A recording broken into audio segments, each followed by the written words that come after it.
Hi hello. എല്ലാവർക്കും സുഖമാണെന്ന് വിശ്വസിക്കുന്നു. ഞാനും സുഖമായിട്ടിരിക്കുന്നു. ഇന്ന് ഞാൻ ഹോസ്പിറ്റലിൽ പോയിട്ടുണ്ടായിരുന്നു. വേറെ ഒന്നല്ല കേട്ടോ, എനിക്ക് ഇപ്പോഴത്തെ ഈ ട്രീറ്റ്മെൻറ്റ് കഴിഞ്ഞ ഭാഗമല്ല, ഇപ്പുറം റൈറ്റ് ഭാഗത്തെ കൈക്ക് ഈ ഷോൾഡറിന് കഴുത്തിനൊക്കെ ഒരു ചെറിയ വേദന ഉണ്ടായിരുന്നു. അത് എന്താ പറയുക, ഒരു ഉളുക്കിപ്പോയ പോലെയാണ്. അപ്പോൾ ഇപ്പോൾ എന്ത് വേദന വന്നാലും നമ്മൾ വേറെ ഡോക്ടറെ കാണിച്ചിട്ടുണ്ടെങ്കിൽ അവർ നമുക്കൊരു മെഡിസിൻ തരില്ല, ഒന്നും തരില്ല. അപ്പോൾ കാണിക്കുന്ന ഡോക്ടറെ തന്നെ കാണിക്കുമോ എന്ന് പറയും. അപ്പോൾ ഞാൻ വേറെ ഡോക്ടറെ കാണിച്ചു. അപ്പോൾ അവരെന്നോട് പറഞ്ഞ് കാണിക്കുന്ന ഡോക്ടറെ കാണിക്കാൻ പറഞ്ഞു. അങ്ങനെ ഞാൻ ഇന്ന് കാണിക്കുന്ന ഡോക്ടറെ തന്നെ പോയി കണ്ടു. പുള്ളിക്കാരനെ എവിടെയൊക്കെ പരിശോധിച്ചു, അതിന് എന്തെങ്കിലും ലിപ്നോട്സോ കാര്യങ്ങളോ ഒക്കെ ഉണ്ടോ എന്ന് നോക്കി. ഒന്നുമില്ല.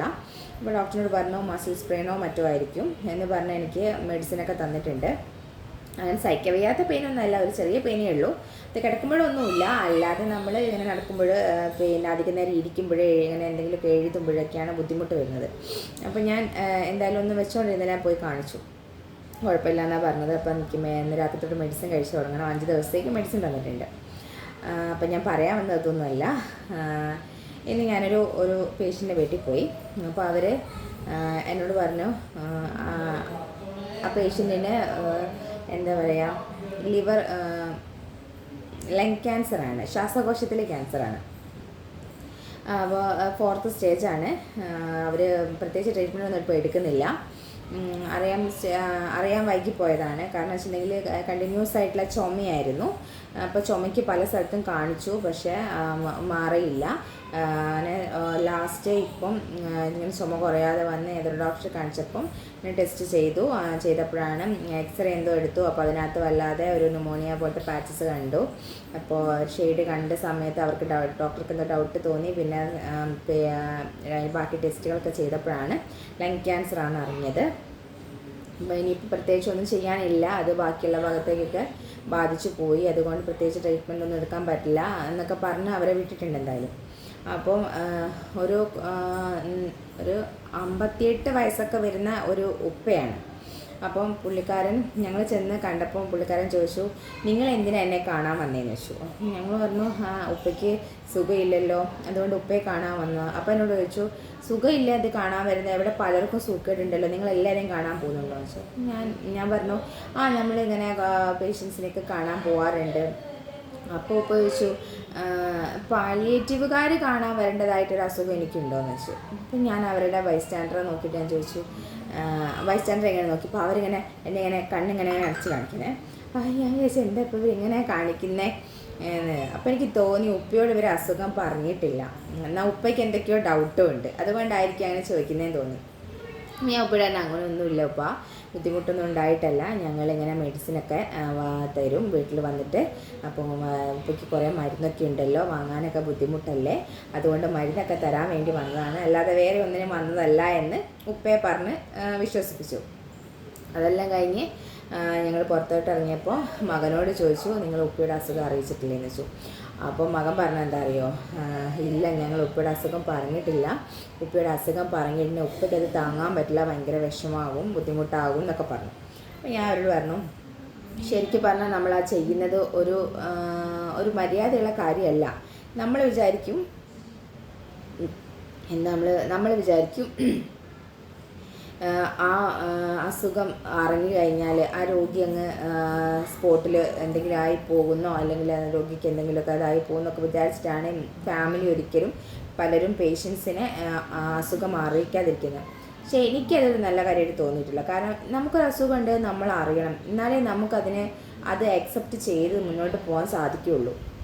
ഇതിപ്പോൾ നമ്മൾ കുറേ ട്രീറ്റ്മെൻറ്റ് ചെയ്യുന്നു, എന്തൊക്കെയോ ചെയ്യുന്നു, നമുക്കൊന്നും മാറുന്നില്ല, നമുക്ക് ബുദ്ധിമുട്ടുകൾ. അപ്പോൾ എന്താ എനിക്ക് എന്നുള്ള ആ ഒരു ടെൻഷൻ കൊണ്ട് തന്നെ അവർക്ക് ബുദ്ധിമുട്ട് അധികം ആകുകയുള്ളൂ. പക്ഷെ അസുഖം അറിഞ്ഞു കഴിഞ്ഞാൽ അവർക്ക് അത്രയും ഒരു ടെൻഷൻ ഉണ്ടാവില്ല. അപ്പോൾ എന്നെ സംബന്ധിച്ചിടത്തോളം ഞാൻ ആലോചിച്ചതാണ്, എനിക്ക് അസുഖം അറിയുന്നതിന് മുന്നേ എനിക്ക് ഭയങ്കര ടെൻഷനായിരുന്നു. അയ്യോ എന്താ എനിക്ക് ടെൻഷനായിരുന്നു. പക്ഷെ അസുഖം അറിഞ്ഞ ശേഷം ഇതാണ് എനിക്ക് അസുഖം, ഇതൊക്കെയാണ് എൻ്റെ ട്രീറ്റ്മെൻറ്റ്, ഇതൊക്കെ എനിക്ക് അറിഞ്ഞത് കൊണ്ട് എനിക്ക് കുറേ ടെൻഷൻ ഫ്രീ ആവാൻ സാധിച്ചു. ഇപ്പോൾ അറിയാതെ ഒരാളെ, ഇപ്പോൾ എഴുത്തും വായനയൊന്നും അറിയാത്ത ഒരാളാണെങ്കിൽ അവരെ ഇങ്ങനെ ഓങ്കോളജി വാർഡിലോ അല്ലെങ്കിൽ ക്യാൻസർ വാർഡിലോ റേഡിയേഷൻ കീമോതെറാപ്പിക്ക് കൊണ്ടുപോകുമ്പോൾ അവർക്ക് വലിയ ഐഡിയ ഒന്നും ഉണ്ടാവില്ല. പക്ഷെ അവർ വിചാരിക്കും എന്താ ഞാൻ ചെയ്യുന്നത്.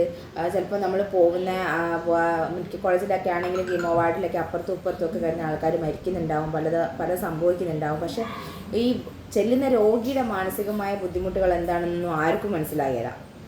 അവർ എനിക്ക് എന്തിനാ എന്നെ ഇവിടെ കൊണ്ടുവന്നത്, ഇവിടെ എന്താ സംഭവിക്കുന്നത്, അല്ലെങ്കിൽ എന്തൊക്കെയോ പ്രശ്നങ്ങൾ ഉണ്ടല്ലോ, സംതിങ് റോങ് എന്നുള്ളത് അവരെ മനസ്സിലുണ്ടാവും. പക്ഷേ ആരും ഒന്നും പറയുന്നുമില്ല. അവർക്കാണെങ്കിൽ ഒന്നോട്ട് അറിയേയില്ല. അപ്പോൾ എഴുത്തും വായനയൊന്നും അറിയാത്ത ആൾക്കാരാണെങ്കിൽ ചിലപ്പോൾ അവിടെ എഴുതി വെച്ചിരിക്കുന്നത് അവർക്ക് വായിക്കാൻ അറിയണ്ടാവില്ല. ഇപ്പം പലരും പറഞ്ഞ് ഭീകരമായ ഒരു സിറ്റുവേഷൻ ആയിരിക്കും അവരെ മനസ്സിലെത്തുക. അപ്പം അതിലൊക്കെ നല്ലത് ഒരു അസുഖം അറിഞ്ഞു കഴിയുമ്പം അതിൻ്റെ ഭീകരമായ സിറ്റുവേഷൻ ഒന്നും പറയേണ്ട, 4th സ്റ്റേജാ എന്നൊന്നും പറയേണ്ട ആവശ്യമില്ല. നമുക്ക് പേഷ്യൻറ്റിനോട് പയ്യെ കാര്യങ്ങൾ, മക്കൾക്കായാലും ഉമ്മയ്ക്കായാലും ആർക്കായാലും പയ്യെ കാര്യങ്ങൾ പറഞ്ഞ് ധരിപ്പിക്കാം. ഉപ്പ ഇങ്ങനെയാണ് അസുഖം, ഇങ്ങനെ കുറച്ച് ബുദ്ധിമുട്ടുകളൊക്കെ ഉണ്ട്, അപ്പോൾ ഇതിന് കുറച്ച് ട്രീറ്റ്മെൻറ്റൊക്കെ എടുക്കേണ്ടി വരും, അതിൻ്റേതായ ബുദ്ധിമുട്ടുകൾ ഉണ്ടാവും, നമ്മൾ ഇന്ന സ്ഥലത്ത് പോയി ഇന്നതൊക്കെ ചെയ്യേണ്ടി വരും, അപ്പോൾ ഇന്ന കാര്യങ്ങളൊക്കെ ചെയ്യേണ്ടി വരും എന്നൊക്കെ ഉള്ളത് അവരെ പയ്യെ പറഞ്ഞൊന്ന് ബോധിപ്പിക്കാൻ ശ്രമിക്കണം. കാരണം അതല്ലെങ്കിൽ അവർക്കത് വേറൊരു രീതി നെഗറ്റീവായിട്ടേ അത് ബാധിക്കുകയുള്ളൂ. അപ്പം ഞങ്ങൾ ഇന്ന് കയറി ചെന്നപ്പോൾ ഉപ്പ ഞങ്ങളോട് ചോദിച്ചത് എന്താ, പാലിയേറ്റീവുകാർ വന്ന് കാണേണ്ട എന്ത് അസുഖമാണ് എനിക്കുള്ളത്, ഉപ്പയുടെ മനസ്സിൽ എന്താ പാലിയേറ്റീവ് എന്ന് എനിക്കറിയില്ല. അപ്പോൾ ഉപ്പയോട് പിന്നെ പോരാൻ തന്നെ ഞാൻ ചോദിച്ചു, അല്ല ഉപ്പ നിങ്ങൾ എന്താ അങ്ങനെ ചോദിച്ചു, ഞങ്ങൾ വന്നപ്പം പാലിയേറ്റീവുകാർ കാണേണ്ട അസുഖം എനിക്കുണ്ടോ എന്നുള്ളത് ചോദിച്ചാൽ എന്താ പാലിയേറ്റീവ് എന്ന് പറഞ്ഞാൽ ഉപ്പ എന്താ വിചാരിച്ചിരിക്കുന്നത് ചോദിച്ചു. അപ്പോൾ ഉപ്പ ഞങ്ങളോട് പറഞ്ഞത് എന്താ അറിയോ, പാലിയേറ്റീവ് എന്ന് പറഞ്ഞിട്ടുണ്ടെങ്കിൽ മരിക്കാനായ ആൾക്കാരെ കാണുന്ന ആൾക്കാരല്ലേ എന്നാ ഉപ്പ ഞങ്ങളോട് ചോദിച്ചത്. ഞാൻ ചിരിച്ചു, അത് വല്ലാണ്ട് ചിരിച്ചു. അത് ഉപ്പയോട് ഞാൻ പറഞ്ഞു, അങ്ങനെയല്ല ഉപ്പ, അതൊക്കെ ഉപ്പനോട് ആര് പറഞ്ഞു തന്നതാ, അങ്ങനെയൊന്നുമല്ല, മരിക്കാനായ ആൾക്കാരെ കാണുന്ന ആൾക്കാരൊന്നുമല്ല പാലിയേറ്റീവ് എന്ന് പറഞ്ഞിട്ടുണ്ടെങ്കിൽ അത് എല്ലാ പേഷ്യൻസിനെയും കാണുന്നുണ്ട്.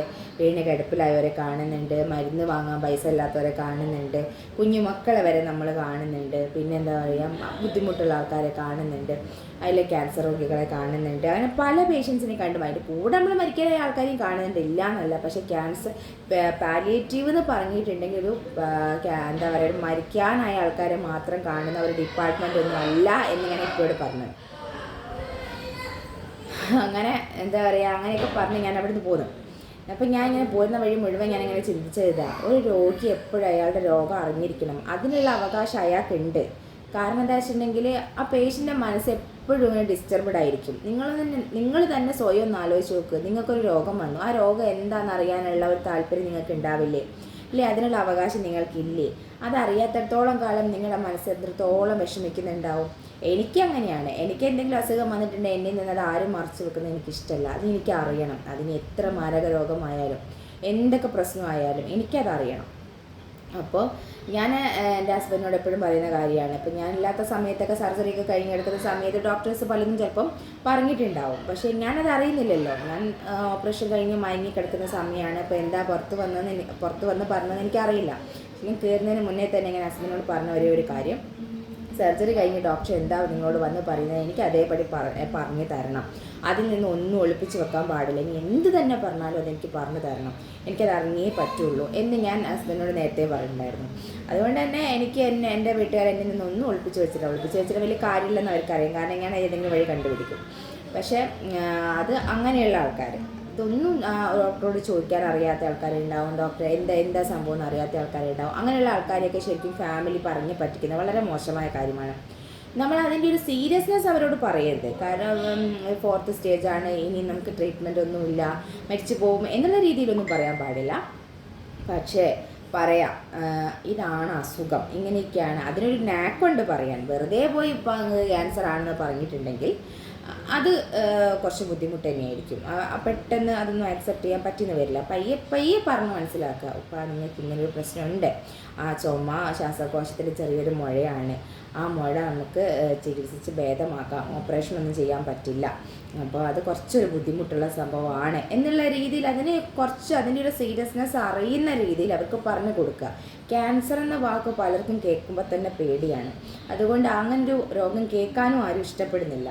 അപ്പോൾ അതനുസരിച്ച് എങ്ങനെയാണോ ആ പേഷ്യൻറ്റിനെ അപ്രോച്ച് ചെയ്യേണ്ടത് ആ രീതിയിൽ പറഞ്ഞ് അവർക്ക് കാര്യങ്ങൾ പറഞ്ഞ് മനസ്സിലാക്കി കൊടുക്കണം. അല്ലേ പെട്ടെന്ന് ഇതുപോലൊരു പാലിയേറ്റീവുകാരോ അല്ലെങ്കിൽ എന്തെങ്കിലും ഒരു ആവശ്യത്തിന് വേറൊരു ഹോസ്പിറ്റലിൽ പോകുമ്പം ഉപ്പയ്ക്ക് രോഗം അറിയില്ല എന്നുള്ളത് അറിയാത്ത ആൾക്കാരും ഒക്കെ ചിലപ്പോൾ പെട്ടെന്ന് എന്തെങ്കിലും ഉപ്പയോട് ചോദിക്കും. ഇപ്പോൾ നമ്മളൊരു ഹോസ്പിറ്റലിൽ പോകുമ്പോൾ നമ്മുടെ അപ്പുറത്തും ഇപ്പുറത്തും ഇരിക്കുന്ന ആൾക്കാരൊക്കെ നമ്മളോട് ചോദിക്കും, എത്ര കീമോ കഴിഞ്ഞു, എവിടെയാണ് അസുഖം, ക്യാൻസറാണെന്ന് അറിഞ്ഞിട്ട് എത്ര നാളായി എന്നുള്ള ക്വസ്റ്റ്യൻസൊക്കെ പല ആൾക്കാരും ചോദിക്കാറുണ്ട്. പെട്ടെന്ന് ഇത് അറിയാത്തൊരു രോഗിയോട്, അപ്പോൾ അവർക്കറിയില്ലല്ലോ, ഇവർക്കറിയില്ല എന്നുള്ളത്. പെട്ടെന്ന് ഇതൊന്നും അറിയാത്തൊരു രോഗിയോട് വന്ന് നിങ്ങൾക്ക് ക്യാൻസറായിട്ട് എത്ര കാലമായില്ലേ, നിങ്ങൾ കീമോ തുടങ്ങിയിട്ട് എത്ര കാലമായി, അങ്ങനെ കീമോ എന്നൊക്കെ കേൾക്കുമ്പോൾ നമുക്ക് മനസ്സിലാവും കീമോ എന്തിനാണ് ചെയ്യുന്നതെന്നൊക്കെ അറിയാം. ഒരു 90% ആൾക്കാർക്കും അറിയാം. വളരെ ചുരുങ്ങിയ ആൾക്കാർക്ക് കീമോയൊക്കെ എന്താണെന്ന് അറിയാത്തത് ഉണ്ടാവുള്ളൂ. അപ്പോൾ അങ്ങനെ ചോദിക്കുമ്പോഴേ അന്നേരമായിരിക്കും ശരിക്കും ഞെട്ടാൻ പോകുന്നത്. എനിക്കിതാണോ അസുഖം, എനിക്കാണിതിന് ട്രീറ്റ്മെൻറ്റാണോ വന്നത് എന്നുള്ള ഒരു ഞെട്ടൽ വരും. അപ്പോൾ അതിലും നല്ലത് പയ്യെ നമ്മൾ ഒറ്റയടിക്ക് പറഞ്ഞില്ലെങ്കിലും പയ്യെ നമ്മൾ ആ രോഗിക്ക് എന്താണ് അസുഖം എന്ന് പറഞ്ഞ് മനസ്സിലാക്കി കൊടുക്കുക. ഇത് ഇത്രത്തോളം സിവിയറാണ് എന്നൊന്നും പറഞ്ഞില്ലെങ്കിൽ കൂടിയും അസുഖമുണ്ട് എന്നുള്ളത് അവരറിയണം. ചിലർ പറയും ഒന്നുമില്ല. അപ്പോൾ ഞാനിന്ന് കാണാൻ പോയ ഉപ്പാനോട് അവർ പറഞ്ഞിരിക്കുന്നത് ഉപ്പയ്ക്ക് ഒരു പ്രശ്നമില്ല, എന്താ പറയുക, അത് ചുമയാണ്, അലർജിയാണ് എന്നൊക്കെയാണ്. അങ്ങനെയൊക്കെ അലർജിയാണെന്നൊക്കെ പറഞ്ഞു കഴിയുമ്പോൾ ഉപ്പായ്ക്ക് കൂടുതൽ ബുദ്ധിമുട്ടുകൾ വരിക ചെയ്യുന്നു. ഒരു അലർജി ഉള്ള ആളുടെ ബുദ്ധിമുട്ടും അല്ലെങ്കിൽ ക്യാൻസർ വന്ന ആളുടെ ബുദ്ധിമുട്ടും തമ്മിൽ എത്രത്തോളം വ്യത്യാസം ഉണ്ടാവും. ഉപ്പയ്ക്ക് മുന്നോട്ട് ബുദ്ധിമുട്ട് കൂടുന്നതിനനുസരിച്ച് ഉപ്പ ചോദിക്കില്ലേ ഒരു അലർജിക്ക് ഇത്രമാത്രം ബുദ്ധിമുട്ടോ, അപ്പോൾ എനിക്ക് ഇതിനെതിരെ ട്രീറ്റ്മെൻറ്റൊക്കെ എടുക്കേണ്ട ആവശ്യം എന്നൊക്കെ ഉപ്പ ചോദിക്കില്ലേ. അയാളുടെ മനസ്സിലുണ്ടാവുമല്ലോ, ചോദിച്ചില്ലെങ്കിലും മനസ്സിലുണ്ടാവുമല്ലോ. അപ്പോൾ അവർ സ്വയം കണക്ക് കൂട്ടും, എനിക്ക് എന്തോ വലിയ അസുഖമാണെന്ന് സ്വയം കണക്ക് കൂട്ടും. പക്ഷെ അങ്ങനൊരു എന്താ പറയുക, സ്വയം ഒരു മാരക രോഗിയാണ് എന്ന് കണക്ക് കൂട്ടുന്നത് നല്ലത്. നമ്മൾ വീട്ടുകാർ പയ്യെ രോഗം എന്താണെന്ന് രോഗിക്ക് പറഞ്ഞ് മനസ്സിലാക്കി കൊടുക്കണം എന്ന് തന്നെയാണ് എൻ്റെ ഒരു അഭിപ്രായം. എൻ്റെ അഭിപ്രായം മാത്രമല്ല കേട്ടത്, പാലിയേറ്റീവ് രംഗത്തുള്ള ഒരു അഭിപ്രായം തന്നെയാണ്. രോഗിയെ രോഗം അറിയിക്കണം, വീട്ടുകാരെ കൂടെ. ചിലപ്പോൾ പലർക്കും ഉണ്ടാവും വീട്ടിൽ മക്കൾക്ക് അസുഖമൊക്കെ അറിയായിരിക്കും, ഉമ്മയ്ക്കും ഉപ്പയ്ക്കും അല്ല അച്ഛനും അമ്മയ്ക്കും അസുഖം അറിയില്ല, അച്ഛൻ അസുഖമാണെന്ന് അമ്മയ്ക്ക് അറിയില്ല, പിന്നെ അല്ലെങ്കിൽ പെങ്ങൾക്ക് അറിയില്ല, അങ്ങനെയൊക്കെ വരും. പക്ഷെ അതൊന്നും ചെയ്യരുത്, നമ്മൾ പറഞ്ഞു കൊടുക്കണം. രോഗിക്ക് കിട്ടേണ്ട കെയറുകളും കാര്യങ്ങളും സപ്പോർട്ടും ഫാമിലിയിൽ നിന്ന് കിട്ടണമെങ്കിൽ ഫാമിലിയും കാര്യങ്ങൾ അറിഞ്ഞിരിക്കണം, രോഗിയും കാര്യങ്ങൾ അറിഞ്ഞിരിക്കണം. അപ്പം അങ്ങനെ ആരെങ്കിലുമൊക്കെ അസുഖങ്ങൾ ഒളിച്ചു വെക്കുന്നുണ്ടെങ്കിൽ നിങ്ങൾ വിചാരിക്കും അവർ അറിഞ്ഞു കഴിഞ്ഞാൽ അവർ മാനസികമായി വല്ലാണ്ട് തളർന്നു പോകും, അങ്ങനെയാവും ഇങ്ങനെയാകുന്നത്. പക്ഷേ അവരൊന്നുകൂടെ സ്ട്രോങ് ആവുക ചെയ്യുക. അല്ലെങ്കിൽ നിങ്ങളൊന്ന് ശ്രമിച്ചു നോക്കൂ. അങ്ങനെ രോഗമറിയാത്ത ഏതെങ്കിലും രോഗി ഉണ്ടെങ്കിൽ അവരെ പയ്യെ കാര്യങ്ങൾ പറഞ്ഞൊന്ന് മനസ്സിലാക്കിച്ച് നോക്കൂ. അവർ കാര്യങ്ങൾ അറിഞ്ഞാൽ പയ്യെ അവരതിനോട് അക്സെപ്റ്റ് ചെയ്യും. അവർ ട്രീറ്റ്മെൻറ്റ് എടുക്കാൻ മടിക്കുന്ന ആൾക്കാരാണ് പയ്യെ ട്രീറ്റ്മെൻറ്റ് ചെയ്യാനൊക്കെ വില്ലിങ് ആവും. ഞാൻ പല രോഗികളെയും കണ്ടിട്ടുള്ളതാണ്. നമ്മൾ പല പേഷ്യൻസിനെയും ബൈസ്റ്റാൻഡേഴ്സ് നമ്മളെ വിളിച്ച് പറയാറുണ്ട്, ഞങ്ങൾക്ക് അസുഖം അച്ഛനോട് പറഞ്ഞിട്ടില്ല, സിസ്റ്റർക്ക് വന്ന് ഒന്ന് പറയാൻ പറ്റുമോ, ഞങ്ങൾ എങ്ങനെയാണ് പറയുക, ഞങ്ങൾ പറഞ്ഞിട്ടുണ്ടെങ്കിൽ അച്ഛൻ എങ്ങനെ എടുക്കുമെന്ന് അറിയില്ല, നിങ്ങളൊക്കെ ആകുമ്പോൾ അതിൻ്റെതായ രീതിയിൽ പറയാൻ അറിയില്ല, ഒന്ന് വന്ന് പറയുമോ എന്നൊക്കെ പലരും ചോദിക്കാറുണ്ട്. നമ്മളങ്ങനെ പോയി പറഞ്ഞു കൊടുക്കാറുമുണ്ട്. അപ്പോൾ അതുകൊണ്ടാണ് ഞാൻ പറയുന്നത്, നിങ്ങൾ വിചാരിക്കും പോലെ ഒന്നല്ല. അവർ മാനസികമായി അന്നേരം ഒരു വിഷമം ഉണ്ടാവില്ല എന്ന് ഞാൻ പറയില്ല. പക്ഷെങ്കിൽ ഒരിക്കലും അസുഖം അറിയാതെ എനിക്ക് എന്ത് അസുഖമാണ് എന്ന് നീറി മരിക്കുന്നതിന് നല്ലത് അസുഖം എന്താണെന്ന് രോഗിയും അറിയണം, അവരുടെ കൂടെ നിൽക്കുന്ന ചുറ്റുപാടുള്ള ആൾക്കാരും അറിയണം.